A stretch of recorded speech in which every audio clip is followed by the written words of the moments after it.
Welcome to the new series of Speak Up, the television and social media platform for Freemasonry in New Zealand. I am Barry Rushton, your host, and thank you for joining us this evening. My first guest this week is a most interesting newly initiated Freemason who has been a teacher, a public broadcaster for many years, and now a Hamilton City Councillor, Brother Mark Bunting. Following him, almost by accident, is an old friend of his, another new Mason who has accomplished much in many fields, but is still very unsure what he wants to do in life when he grows up. My friend also, Brother David Ward. And rounding out the show will be our regular contributor, Graham Houston, on people, places and events in Freemasonry throughout the world. But first up, Mark Bunting. Howdy do. Thank you for coming by. Thank you for having me. Great. You know, I'm delighted that you're here and our next guest after you, David, because the last season we had the most distinguished Freemason on, most worshipful Brother David Mace, who's been around forever. Everybody knows him. Yeah. And today we've got perhaps the two newest joining Freemasons in the Hall of New Zealand here. So I just love that that change. It's been great fantastic to feel young, I can tell you. Great to be here. Tell me, you've had an interesting sort of life all the way through. Started in Dunedin and came to Hamilton. Yes. But you're a school teacher, a broadcaster, and now a local politician. Yes. Tell us how that's gone. Done something wrong in my life, haven't I? But it all started many moons ago. I was brought up in a little place called Waipiata in central Otago, and my dad was a Freemason and at Mount Ida in Ranfurly, and he sort of went through, disappear off with his briefcase, and we went there. He was the education officer at a borstal in central Otago, and eventually we ran out of crime basically, and went down to Dunedin and went to varsity and became a school teacher, and Dad was very proud of me being a school teacher because he was as well. And we had planned that we were going to graduate with our degrees in the same year and walk across the stage. But during my first year of teaching, just before graduation, Dad passed away suddenly. Oh, nice. Yeah, and so I kind of walked across the stage for him. Yes. And then it was later in that year, I was sort of questioning what I was doing with my life. And a fellow who I'd worked in part-time radio with many moons beforehand started a little station in Hamilton called The Rock. And he said, he just rang me at lunchtime one day. I was at Sinclair School teaching, and he rang me and said, look, I'm starting a rock station in Hamilton. Would you like to come and be my breakfast jock?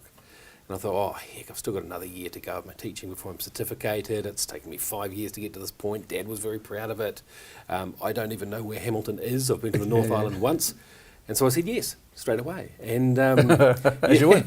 Yes, I did. And I don't know why I did, but I just did. And then I knew that Dad had been very proud of the fact I was a school teacher, but he was also very proud of the fact I was on the radio. So I went to his where he's lying in Roxburgh and said to him, Dad, I've been given this great opportunity in radio. I promise you I'll go back teaching, but I'd like to go in radio and do it until it stops getting better. And strangely enough, I think that kind of drove me through radio, and I had a really good about 25-year straight career.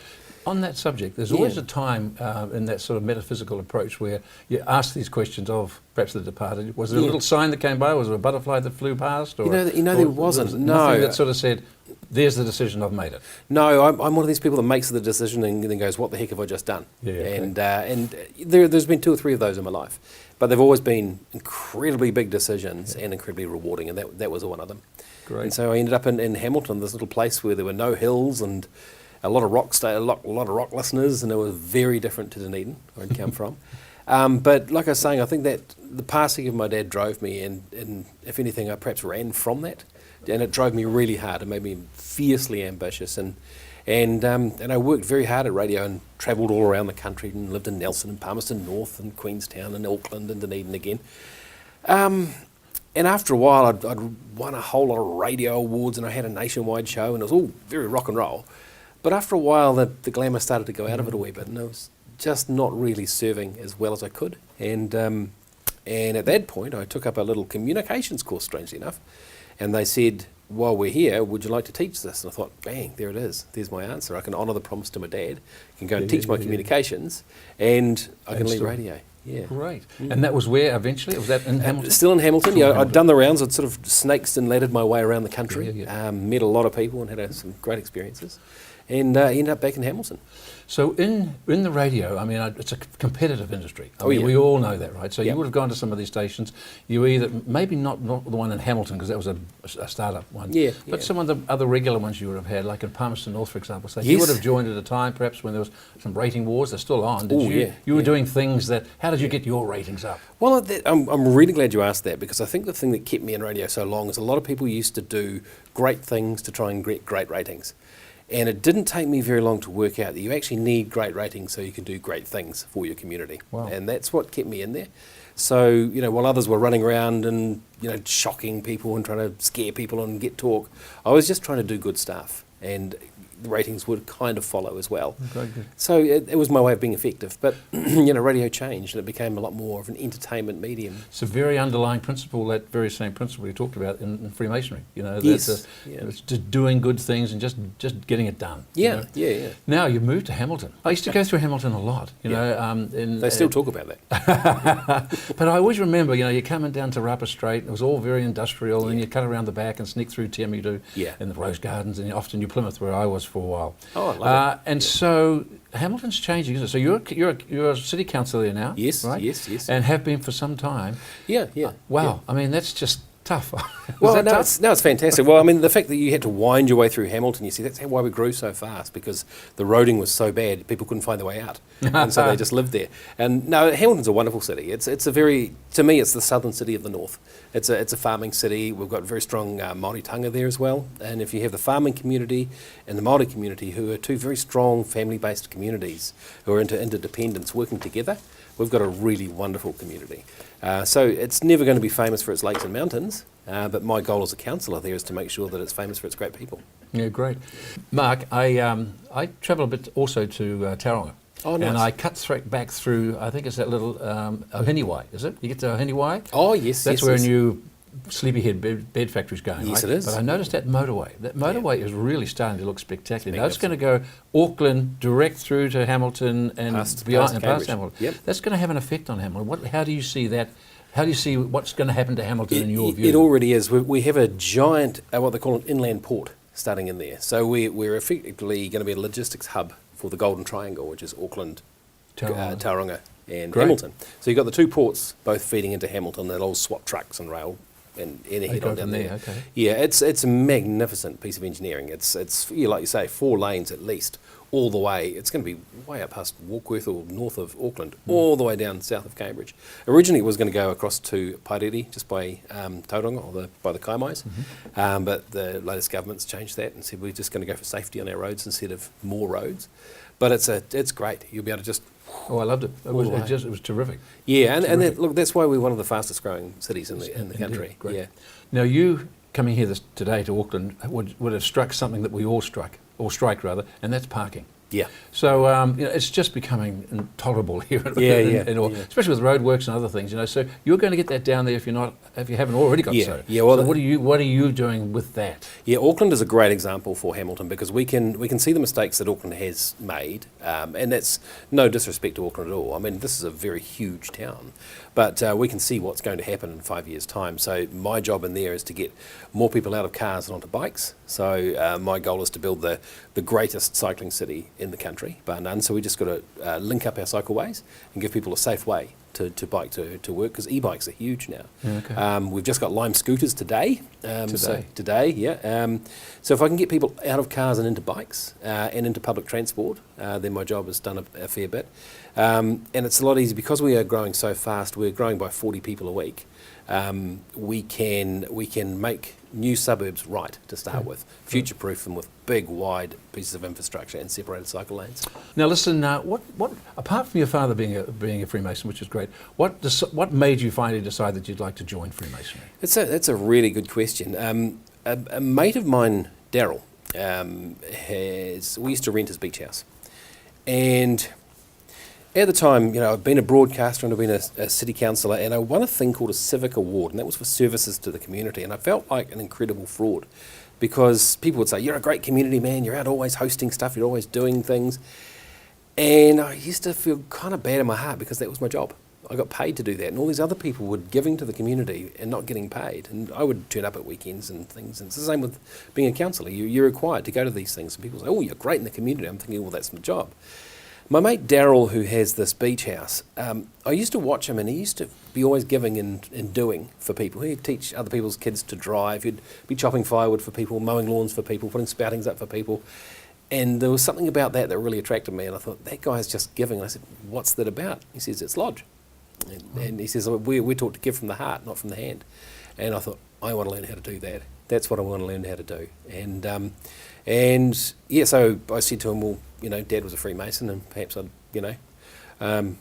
like to come and see it. And then you'd be wandering down the street of Hamilton, and people would come out from dark corners and say, I hear you're joining the craft. And it was like, whoa. Wow. Yeah, well, there was a parking warden friend of mine, and a guy who has a music store, I had no idea that they were Freemasons. And so I went and did my initiation and loved every minute of it. You see, as you're finding out, I'm sure, just being recently joined, that it's Freemasonry steeped in tradition and history, which is all and pageantry, and it's all wonderful. Yes, it is. Yeah. So, as a young person, how do you think the younger people, how are they going to make or keep Freemasonry relevant in the 21st century? Look, how do you see that yourself? I think this Speak Up program, I got talking to most very worshipful the Grandmaster, huge master, yes, Mark Winger, about this very thing, and he's very into the Speak Up, and I think that's fantastic, because when I was a young fellow, I used to ask Dad about Lodge, and Dad used to pride himself on not telling you what was happening. What's in the briefcase? He'd say, a wigwam for a goose's bridle, expecting that would make me want to go. My son, who's 11, asked me about Lodge, and I said, mate, it's a fantastic thing. Here's what you do. You go into a room with a whole bunch of guys. You don't know anything, and they know all these words. They know all these things called charges, and there's these grandmasters, and it's magnificent. He goes, Dad, I really want to join. I really want to get involved. I said, well, just keep up the appetite. And I thought, that's what kids now are demanding. We need to talk about it, because I personally think this is one of the greatest things for men's mental health that there is in our society at the moment. Mark, you mentioned hearing the Grandmaster. And you spoke about Freemasonry, and you went, oh, this is great. It was magnificent. Apart from coming on this show, of course, which yes. How do you think that younger people, or even established Masons, how do you think they can actually speak up for Freemasonry? People like me, you think? Yeah, yourself, yes. I think it's... People notice a change in you when you've become a Freemason. Like, you're talking with Dave shortly, and I could think of no finer candidate than him. He's already got those sort of qualities. But it's people... I just think it's going to get bigger naturally because of what it offers in this day and age. And like I mentioned before, when it's tough being a man at the moment, and when there's something in there that can give you inspiration, something there that's bigger than you, something that's very, very old and traditional, it's going to draw people to it. It really is. And I love the fact the shackles come off the secrecy these days. Exactly. So the lodge you've belonged to now in Hamilton is Lodge Waikato? That's right, 475. 475. I think we should actually give a little bit of a shout out to the brethren. Yep. Who's the master there? Adrian De Bruin. He's been master for about 2 months now. So and he's doing a great job. And of course, brother Daryl Gray he's been very kind to me and drags me in and drags me around. And they're a really great bunch there. Well, Worshipful Master and the Brethren of Lodge Waikato, number 476. Five. You can be proud of your new entered apprentice, short to be, I'm sure, a fellow craft. Thank you very much. Well, it's been great having you on the show. Thank you. Thank you. Enjoy your Freemasonry. You're going to be a great Freemason for the craft. You. Good I look forward to it. Thank you.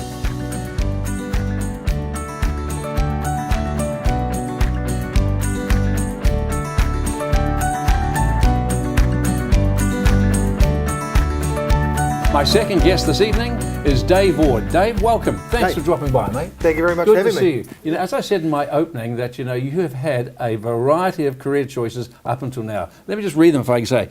You've been a broadcaster for many years, an MC, obviously still do that, commercial voice, shipping, logistics, bartender, aerobic instructor, scuba diver, and a guide, rugby administrator, and a workplace drug testing, which I'm sure you've done a bit of recently.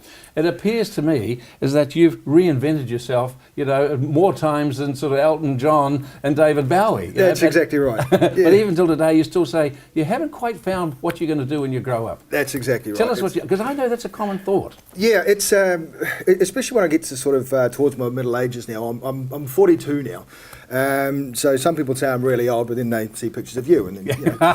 But no, look, I'm never going to die wondering. I see life as a bit of an adventure, and ultimately I would like to see a career, a long-term career in something, but I don't know that I've actually found what I really want to do long-term yet, which ironically I'm halfway through my working life.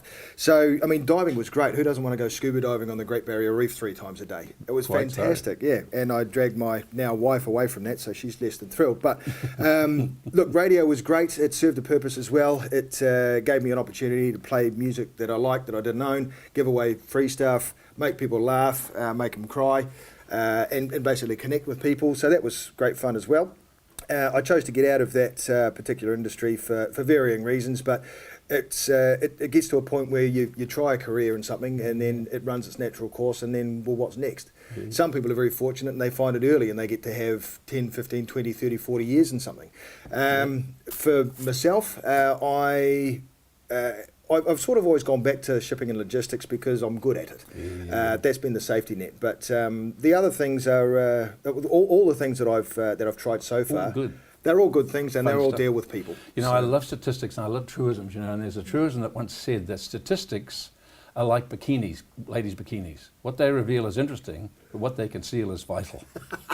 You know, and it's true. There's a statistic that says that often about 80% of people are actually doing a job they don't like.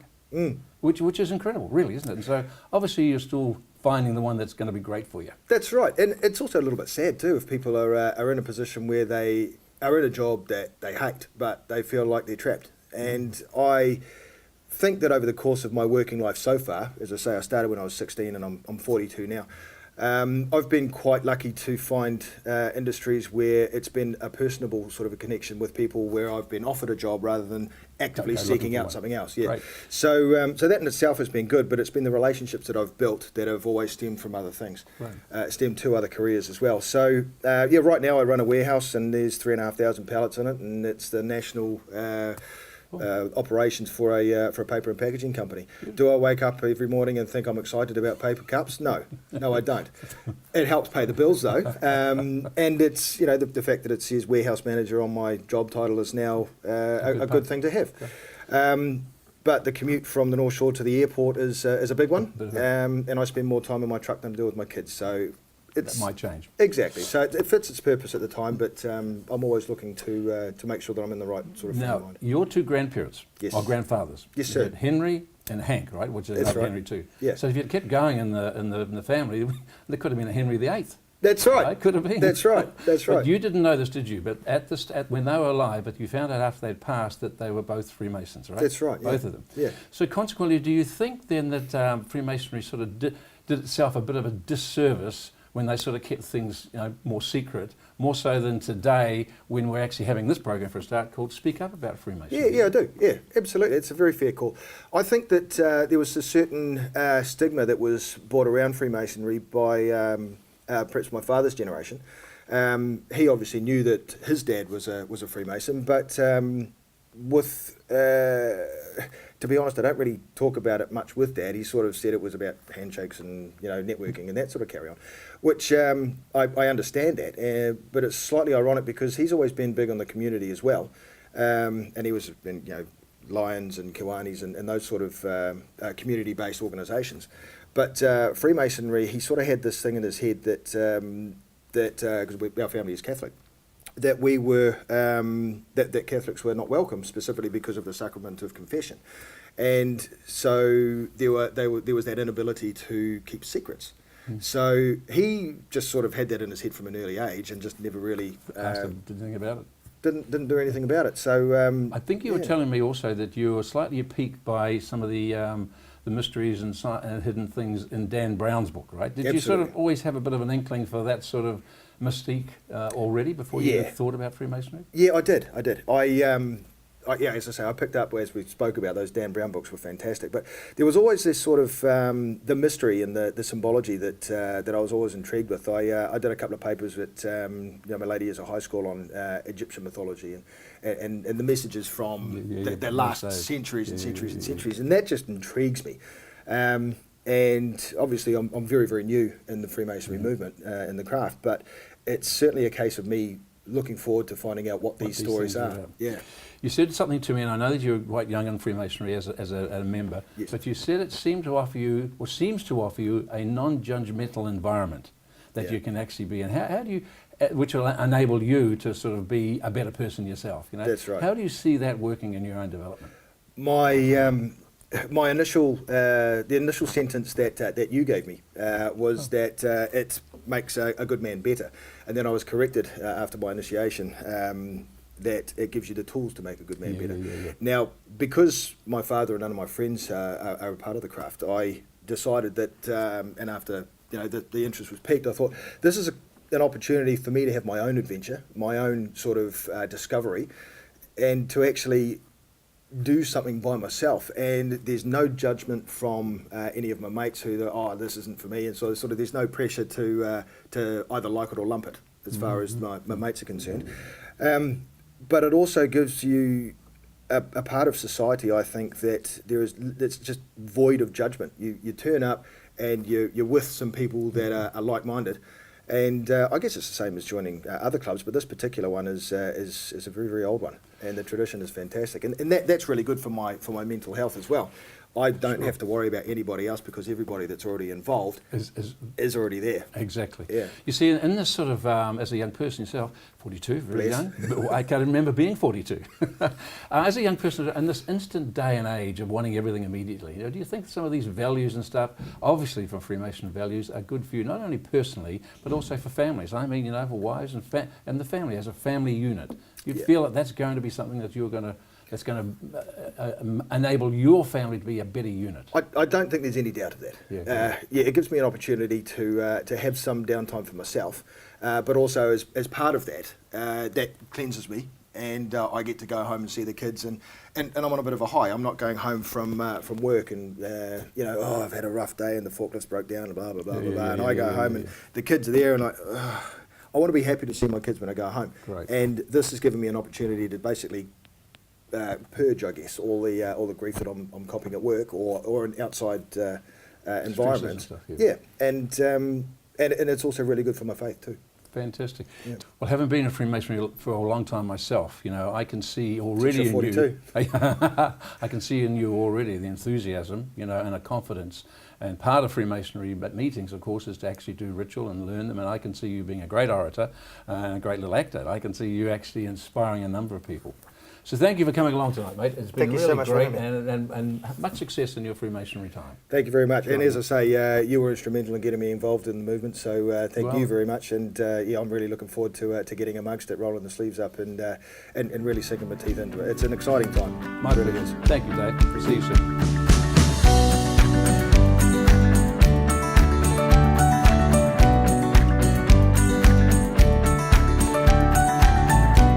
Graham, welcome, mate. 2019, the second series. Isn't that great? Isn't it exciting? Isn't it very exciting? Good to see you again, mate. Thanks, Barry. What have you got for us today? Well, I'm going to talk to you about an organisation. Right. Now, just recently, a Professor Brett Delahunt, ONZM, and a Fellow of the Royal New Zealand Society, and a very prominent Freemason, was awarded the Hercus Medal by the Royal Society of New Zealand for research into kidney and prostate cancer. Okay. Which made me think, well, what really is the Royal Society and what is its connection to Freemasonry? Yeah, I've heard of the Royal Society a lot. Yeah, well, it was an organisation that was formed in November 1660 in the UK with the purpose of promoting science and its benefits, to seek global assistance, to get public engagement, to support outstanding science and provide scientific advice. Okay. But what made it interesting about the establishment of the Royal Society and made it different from many others, because now it's about 359 years old, was that it was founded by 12 men. And these 12 men over half of them were Freemasons. That's right. I remember that. And so the Freemasons had a very big part to play in the formation of that society. Now, let me give you a couple of examples of those people. You had Sir Christopher Wren. Wow. Now, he was a professor and the commissioner of the rebuilding of London after the Great Fire in 1666. He was a comptroller of Windsor Castle, and he was the Surveyor General of the King's Works. You had Viscount Bruckner, one of the premier mathematicians of his time, and he was also the Society's first president. You had John Wilkins. He was the Bishop of Chester, and he was a cryptologist. And you had Robert Neal, who was the inventor of the vacuum pump and the vacuum chamber. Sir Robert Moray. Now, he was a colonel in the French army, quartermaster general in the Scottish army, and more importantly, he was the general of the Scottish army when they attacked England in 1646. So there were some pretty prominent guys in that group there that formed. So one of the early rules of the society that Sir Robert Moray introduced in that time that he was in the chair was that during any meeting, no discussion of religion or politics could be undertaken. See, where we've heard that before. Where have we heard that? A fundamental tenet of Freemasonry still remains. It still remains today, and he introduced that. Now, he was charged with approaching the king seeking a royal charter. And because the Royal Society embodied a new philosophy and a new scientific attitude. In its prompt recognition by royalty, of Charles II, showed that there was a new attitude towards science and a new philosophy by royalty itself. Now, you might think, what melded this disparate group of people together? You had Republicans on one hand and Royalists on the other, but they formed together and worked together in the Royal Society. They had this bond which surpassed political and religious feelings that they might otherwise have had. And remember the rule, no discussion of politics or religion were to take place at their meeting. So it's just as strong today, right? Well, it's just as strong today. Do you know how many New Zealanders became a member of the society? Yes, I can tell you that. The membership today is around about 1,600. That's right. And it's limited to 52 a year can be admitted to the society. Now in New Zealand, and there are about 400 fellows and about 56 honorary fellows in there, and of which, of course, Professor Brett Delahunt is a member, a fellow of that organisation. So, although the influence of the Masonic fraternity and the Masonic influence overall has diminished over the years with the Royal Society, the Masons have still kept the Royal Society very close to their heart and supported it very, very strongly. And as they do today. And that's why the Masonic fraternity is very proud of Brett Delahunt being awarded the Hercus Medal for his research into kidney and there. So that's a very, very prominent part of Masonic history. A great choice to start the year, Graham. Thank you, Barry. Mate, good choice. Thank you, buddy. See ya. Well, that's our show for this week. Don't forget, if you'd like to know more about Freemasonry, and you won't find it in the Dan Brown's book, but you will by going to the Grand Lodge website, which is freemasonsnz.org. In the meantime, if you've been thinking, planning, or asking questions about joining Freemasonry, we have a website for this very purpose. It's simply welcometofreemasonry.co.nz. We hold a regular dinner experience where you can meet other Freemasons before making a decision to join. So once again, thanks for joining us. See you next week.